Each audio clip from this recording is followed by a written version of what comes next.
कल आएंगे हरियाणा निकाय चुनाव के नतीजे। कल सुबह 8 बजे से शुरू होगी वार्डवार गिनती। ईवीएम की सुरक्षा में 3 टियर सुरक्षा घेरा लगाया गया। मतगणना केंद्र पर चप्पे चप्पे पर पुलिस का पहरा है। हरियाणा निकाय चुनाव के लिए 54.8% मतदान हुआ। तो देखिए, आपको बता दें कि 10 मई को वोटिंग हुई और 13 मई को यानी कि कल हरियाणा निकाय चुनाव के नतीजे आएंगे। कल सुबह 8 बजे से शुरू होगी वार्डवार गिनती। देखना होगा कि छोटी सरकार का जो ताज है किसके सिर सजता हुआ नजर आएगा। अब ईवीएम में बंद है तमाम पार्टियों का फ्यूचर की आगे क्या कुछ होना है। तो कल सुबह 8 बजे से वार्डवार गिनती शुरू होगी। ईवीएम की सुरक्षा में 3 टियर सुरक्षा घेरा। मतगणना केंद्र पर चप्पे चप्पे पर पुलिस का पहरा है। तो कड़ी सुरक्षा के बीच ईवीएम मशीनों को रखा गया है। कल नतीजे आने हैं, देखना होगा क्या रहेगा, क्योंकि सबकी निगाहें अब हरियाणा के नगर निकाय चुनावों पर है कि रिजल्ट में क्या कुछ रहने वाला है। तो ईवीएम की सुरक्षा में 3 टियर सुरक्षा घेरा है। मतगणना केंद्र पर चप्पे चप्पे पर पुलिस का पहरा। हरियाणा निकाय चुनाव के लिए 54.8% मतदान हुआ। तो मतगणना केंद्र पर चप्पे चप्पे पर पुलिस का पहरा देखने को मिल रहा है। हरियाणा निकाय चुनाव के लिए कितना फीसद मतदान हुआ वो भी हमने आपको बताया। ईवीएम की सुरक्षा में 3 टियर सुरक्षा घेरा है। कल सुबह 8 बजे से वार्डवार गिनती शुरू हो जाएगी। हरियाणा निकाय चुनाव के नतीजे कल आने हैं। तो देखिए, ये बड़ी खबर आपको बता रहे हैं। कल रिजल्ट का दिन, कल सुबह 8 बजे से शुरू होगी वार्डवार गिनती। ईवीएम की सुरक्षा में 3 टियर सुरक्षा घेरा।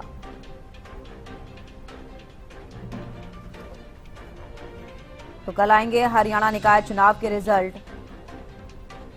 देखना होगा क्या कुछ रहने वाला है। हालांकि आपको बता दें, जो ईवीएम मशीनें हैं उनको कड़ी सुरक्षा की निगरानी में रखा गया है। 3 टियर सुरक्षा घेरा लगाया गया। कल सुबह 8 बजे से आपको बता दें गिनती शुरू होगी। ईवीएम की सुरक्षा में 3 टियर सुरक्षा घेरा लगाया गया।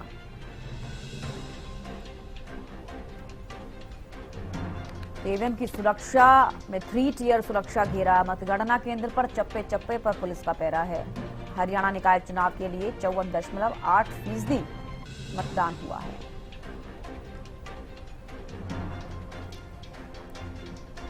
तो कल आएंगे हरियाणा निकाय चुनाव के नतीजे। कल सुबह 8 बजे से वार्डवार गिनती शुरू होगी।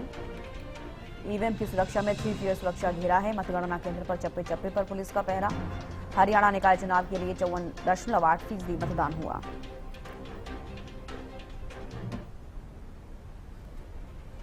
तो देखिए, अंबाला में 54.3%, पंचकुला में 53.4%, सोनीपत में 48.2% और नगर परिषद रेवाड़ी में 64.8% वोटिंग प्रतिशत सामने आई है। नगर पालिकाओं में सबसे ज्यादा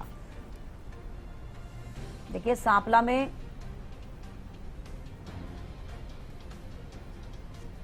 तो जिस दिन वोटिंग थी उसी दिन आपने देखा कि नगर पालिका में सबसे ज्यादा मतदाता जो है वोट डालने पहुंचे। उसी बीच शाम के 4 बजे तक वोटिंग परसेंटेज नगर पालिकाओं में सबसे ज्यादा था और कहीं ना कहीं उसी तरीके से अब देखने को मिला है।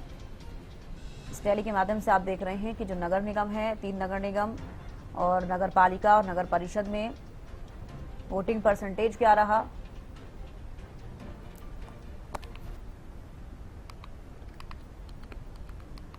और अंबाला में स्ट्रांग रूम के बाहर सीसीटीवी डिस्प्ले न होने पर विपक्ष का हंगामा। कांग्रेस प्रत्याशी और समर्थक स्ट्रांग रूम के अंदर धरने पर बैठे। मेयर प्रत्याशी कुलविंदर कौर सैनी ने प्रशासन पर गंभीर आरोप लगाए। वार्ड 12 प्रत्याशी मिथुन वर्मा बोले कि देर रात जोड़े जा रहे थे सीसीटीवी के तार। एआरओ का दावा है कि कैमरे 24 घंटे चालू, पूरी रिकॉर्डिंग सुरक्षित मौजूद है। उसके बावजूद इस तरीके से हंगामा देखने को मिला। तो समर्थक स्ट्रांग रूम के अंदर धरने पर बैठे हैं। अंबाला में स्ट्रांग रूम के बाहर सीसीटीवी डिस्प्ले न होने पर विपक्ष हंगामा करता हुआ नजर आ रहा है। कांग्रेस प्रत्याशी और समर्थक स्ट्रांग रूम के अंदर धरने पर बैठे हैं।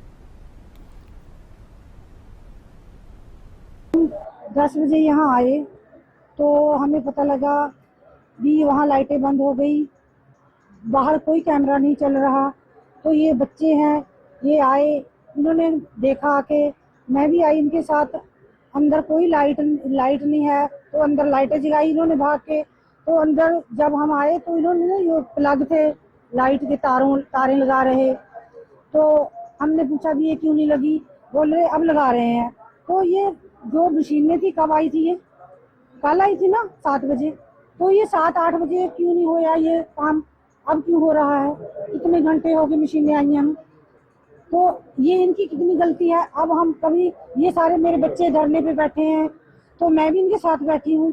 तो इनको जो ये बच्चे मांग कर रहे हैं इनकी क्यों नहीं पूरी हो रही? ये अंदर मशीनों में घपला करते हैं। ये जो बैठे हैं ये इनके वर्कर, ये सब इनके नीले भगत हैं। इन्होंने ये इनको पैसा खिलाते हैं और तो इनका सारा काम यही करते हैं। या दूसरी पार्टियों के एक डिमांड थी कि बाहर जनता के लिए स्क्रीन को लगाया जाए, जो सीसीटीवी कैमरा अंदर चल रहे हैं बाहर ओपन में लगनी चाहिए, इन्होंने छुपा करके लगाई गई थी। मैं और हमारे सभी पार्षद प्रत्याशी दोपहर को 2 बजे आए थे और एडीसी साहब से हमने मांग की थी कि ये जो सीसीटीवी कैमरा छुपा करके लगाया गया, इसको बाहर ओपन जनता के लिए लगाया जाए। वो कहते थे कि भी 1-1.5 घंटे में हम लगा देंगे, लेकिन मेरे पास हम सबके पास सूचना मिली कि यहाँ पे लाइटें बंद हैं और सीसीटीवी कैमरा बंद है, कुछ गड़बड़ चल रही है। हम सभी, हमारी मेयर प्रत्याशी और सभी कांग्रेस के और आजाद उम्मीदवार और दूसरी पार्टियों के प्रत्याशी जब पहुंचना शुरू हुए तो हमने आकर के देखा वाकई लाइटें बंद थी और हमने वो लाइटें हमारे आने के बाद ऑन कर दी गई। और जब हमने लाइव चलाया, लाइव में आप देख सकते हैं कि वो तार जो है यहाँ पे सिटी मजिस्ट्रेट जिसकी ड्यूटी लगाई गई थी उसकी प्रेजेंस में वो तारें लगाई जा रही थी, वो लाइव में है। तो उस समय में तारें क्यों लगाई जा रही थी जब उन्होंने कहा था कि 1-1.5 घंटे? मेरे 24/7 चल रहे हैं। ईवीएम स्ट्रॉन्ग रूम आने से पहले कैमरे लग गए थे, उसके लिए एलईडी भी हमने बाहर लगा दी थी। कैमरे बिल्कुल चल रहे हैं, सारा सुरक्षा है हमारे पास। डीएसपी साहब हैं यहाँ पे, सिक्योरिटी गार्ड्स हैं यहाँ पे। कैंडिडेट्स खुद अभी जो मैंने अपनी ड्यूटी मजिस्ट्रेट से पूछा तो एक कैंडिडेट अभी अंदर गया था, उसने सारा देखा, उसने ओके भी लिख दिया है। हमारी जो लेजर बुक है, जो विजिटर बुक है, बट लॉग बुक है जो, उसके बाद भी ये इशू कर रहे हैं कि बाहर क्यों नहीं लगाया एलईडी। तो जो मेरे पास गाइडलाइंस है उसमें बाहर लगाने का कोई भी प्रोविजन नहीं होता, हमने अंदर लगा दिया। बट इन्होंने क्यों डिमांड की तो हमने इनकी सहूलता के लिए हमने बाहर भी एलईडी लगा दिया है। जो भी हमारे पे रूल्स हैं, रेगुलेशंस हैं, उसको हमने फॉलो किया है और बिल्कुल सुरक्षा है हमारी, सुरक्षित है हमारी जो ईवीएम्स। इनको मैंने ऑफर किया कि आप रिकॉर्डिंग देख के कुछ भी हमें बताइए कि ये कमियां हैं, लेकिन ये रिकॉर्डिंग भी नहीं देखना चाहते, वो तो उनकी मर्जी है और वो धरने पर भी बैठे हुए हैं, जो कि नज़र।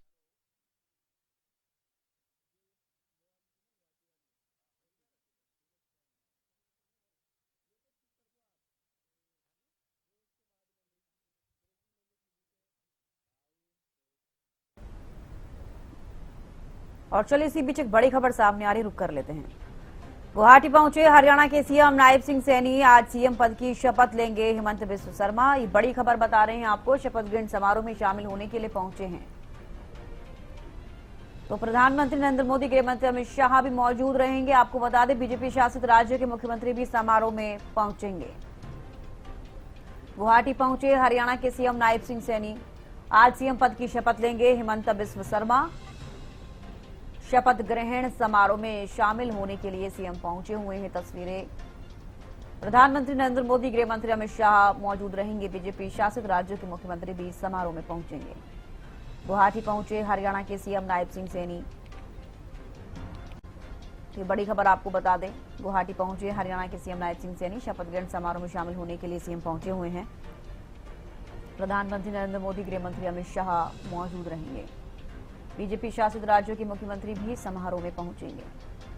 गुवाहाटी पहुंचे हरियाणा के सीएम नायब सिंह सैनी, आज सीएम पद की शपथ लेंगे हेमंत बिस्व शर्मा। शपथ ग्रहण समारोह में शामिल होने के लिए सीएम पहुंचे हैं। असम के कॉटन कॉलेज के मुख्य सचिव बने 1988 में। 1992 तक मुख्य सचिव के पद पर रहे हेमंत बिस्व शर्मा। 2001 में पहली बार झालुकाबाड़ी से विधायक बने। असम की कांग्रेस सरकार में पहली बार 2002 में। लगातार तरुण गोगोई की तीसरी सरकार में मंत्री बने। सीएम ना बनाने पर कांग्रेस छोड़ बीजेपी में शामिल हुए हेमंत बिस्व शर्मा 2015 में। 2016 में असम में पहली बार एनडीए सरकार बनी, हेमंत कैबिनेट मंत्री बने। पहली बार असम के सीएम बने हेमंत बिस्व शर्मा 2021 में। हेमंता के नेतृत्व में लगातार तीसरी बार एनडीए की सरकार बनी। असम के कॉटन कॉलेज के मुख्य सचिव बने। 1988 से सफर शुरू।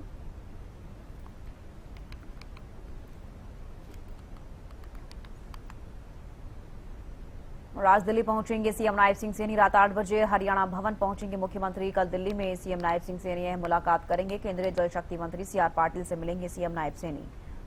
ये बड़ी खबर बता रहे हैं आपको। आज दिल्ली पहुंचेंगे मुख्यमंत्री नायब सिंह सैनी। रात 8 बजे हरियाणा भवन पहुंचेंगे मुख्यमंत्री। कल दिल्ली में सीएम नायब सिंह सैनी यह मुलाकात करेंगे। केंद्रीय जल शक्ति मंत्री सीआर पाटिल से मिलेंगे सीएम नायब सिंह सैनी। तो आज रात 8 बजे हरियाणा भवन पहुंचेंगे मुख्यमंत्री, क्योंकि आज दिल्ली दौरे पर रहेंगे। रात 8 बजे हरियाणा भवन पहुंचेंगे मुख्यमंत्री। कल दिल्ली में सीएम नायब सिंह सैनी यह मुलाकात करेंगे। केंद्रीय जल शक्ति मंत्री सीआर पाटिल से मिलेंगे सीएम नायब सिंह सैनी।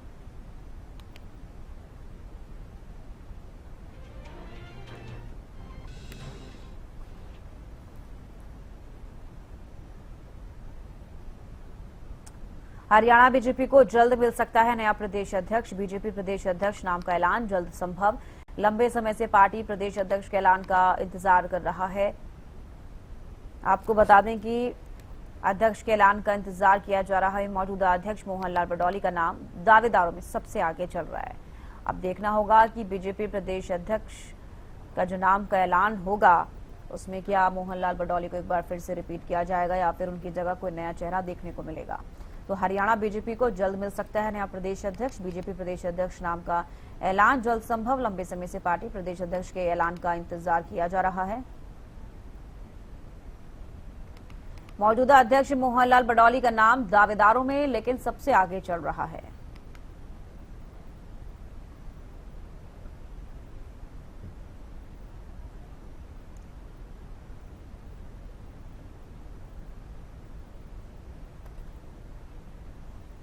हरियाणा कांग्रेस की जिलाध्यक्षों पर कार्रवाई की तैयारी। जल्द होगी कांग्रेस के कई जिलाध्यक्षों की छुट्टी। संगठन को मजबूत न करने को लेकर गाज गिरेगी। बता दें कि कांग्रेस की रिव्यू मीटिंग के बाद बड़ा फैसला लिया जाएगा।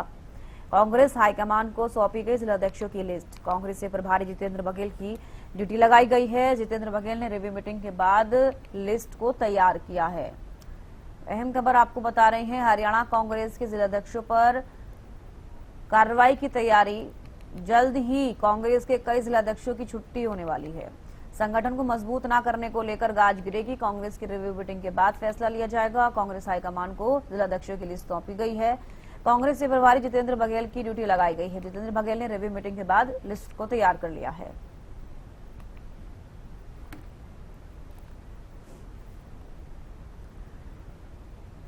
कालका स्टील अग्निकांड के पीड़ितों को न्याय दिलाने की मांग तेज हो गई है। फायर कर्मचारियों का 34वें दिन भी धरना जारी। सरकार पर अनदेखी का आरोप। मृत फायर कर्मियों को शहीद का दर्जा और 1 करोड़ की आर्थिक सहायता की मांग है। फरीदाबाद नगर पालिका कर्मचारी संघ ने समर्थन दिया है। कर्मचारी संगठनों की चेतावनी, 14 मई को राष्ट्रव्यापी हड़ताल होगी। तो ये अब चेतावनी दी गई है। आपको बता दें, फायर कर्मचारियों का 34वें दिन भी धरना जारी है। सरकार पर अनदेखी का आरोप लगा रहे हैं फायर कर्मचारी हैं, क्योंकि लंबे समय से अपनी मांगों को लेकर अड़े हुए हैं। मृत फायर कर्मियों को शहीद का दर्जा देने की मांग कर रहे हैं और 1 करोड़ की आर्थिक सहायता की मांग कर रहे हैं। फरीदाबाद नगर पालिका कर्मचारी संघ ने समर्थन दिया। कर्मचारी संगठनों की चेतावनी कि उन्होंने कहा है कि 14 मई को राष्ट्रव्यापी हड़ताल होगी।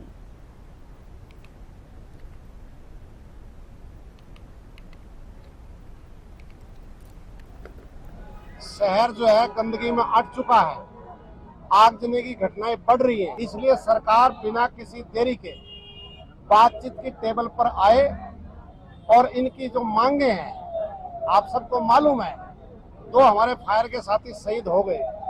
अगर वो अपनी जान जोखिम में डालते नहीं तो वो भी बच सकते थे, लेकिन बहुत सारे दूसरे लोग निर्दोष मर सकते थे। लेकिन फायर के जो कर्मचारी हैं वो तो कॉन्ट्रैक्ट पर हैं, उनको तो मिलना चाहिए ना 1 करोड़ रुपए शहीद का दर्जा। और जो 16 फरवरी की जो कालका स्टील कंपनी की आगजनी घटना है, आप सबको मालूम है 35 लोग घायल हुए, 6 लोगों की मौत हुई, जिनमें से 2 मजदूर और 2 फायर फाइटर, 1 पुलिस का सब इंस्पेक्टर रवि। सूरजकुंड की दुर्घटना में मारे गए पुलिसकर्मी को 1 करोड़ शहीद का दर्जा, पक्की नौकरी दी है। तो इन सारे लोगों को उसी तरीके से आप न्याय दो।